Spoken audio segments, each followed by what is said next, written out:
এবাৰ ৰঙিয়াত বিলাসী বাহনৰ পৰা জব্দ প্ৰায় 12 কেজি নিষিদ্ধ গাঞ্জাৰ লগতে আটক এজন সৰবৰাহকাৰী। ৰঙিয়া আৰক্ষী আৰু তুলসীবাৰী আৰক্ষীৰ যৌথ অভিযানত এক গোপন সূত্ৰৰ পম খেদি ৰঙিয়া ভূটান আন্তঃৰাষ্ট্ৰীয় ঘাইপথৰ তৰণীত জব্দ কৰিবলৈ সক্ষম হয় নিষিদ্ধ গাঞ্জাখিনিৰ লগতে আটক কৰিবলৈ সক্ষম হয় সৰবৰাহকাৰীটোক। আটকাধীন লোকজন ফাৰুক খান বুলি জানিবলৈ পৰা গৈছে আৰু লগতে গাঞ্জাসহ AS06L 5983 নম্বৰৰ এখন ছুইফ্ট ডিজায়াৰ বাহন জব্দ কৰিবলৈ সক্ষম হৈছে আৰক্ষীয়ে।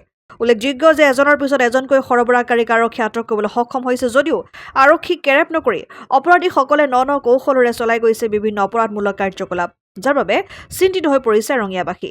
আমি TSI ৰঙিয়া আৰু তুলসীবাৰী আইচি একলগ হৈ পেলাই এটা জইণ্ট অপাৰেশ্যন কৰিছিলোঁ। এটা গোপন তথ্যৰ ভিত্তিত এখন গাড়ী আমি জব্দ কৰিছোঁ। গাড়ীখনৰ নাম্বাৰ AS06L 5983 এই নম্বৰৰ ছুইফ্ট ডিজায়াৰ গাড়ীখনৰ পৰা আমি ছাছপেক্টেড আমি গাঞ্জা পাইছোঁ।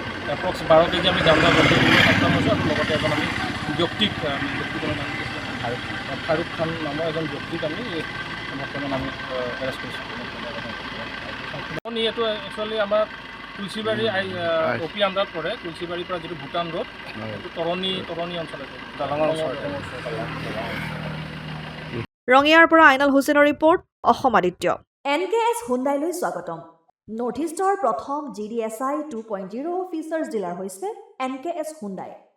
অত্যাধুনিক সা সুবিধাৰে তৈয়াৰী মষ্ট আপডেটেড হুণ্ডাই ডিলাৰ এতিয়া ডিব্ৰুগড়ত।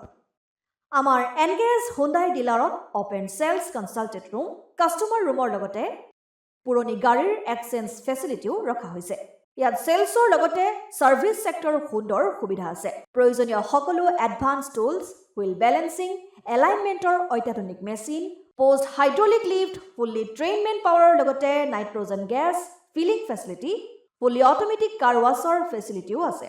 লগতে NKS হুণ্ডাই ডিলাৰে কাষ্টমাৰসকলৰ সুবিধাৰ্থে মোবাইল ছাৰ্ভিচ ভেনৰো ব্যৱস্থা ৰাখিছে, য'ত হাইড্ৰলিক লিফ্ট, ৱাছিং facility, wheel balancing, tyre pressure check কৰাৰ লগতে বহুখিনি সুবিধাই উপলব্ধ আছে।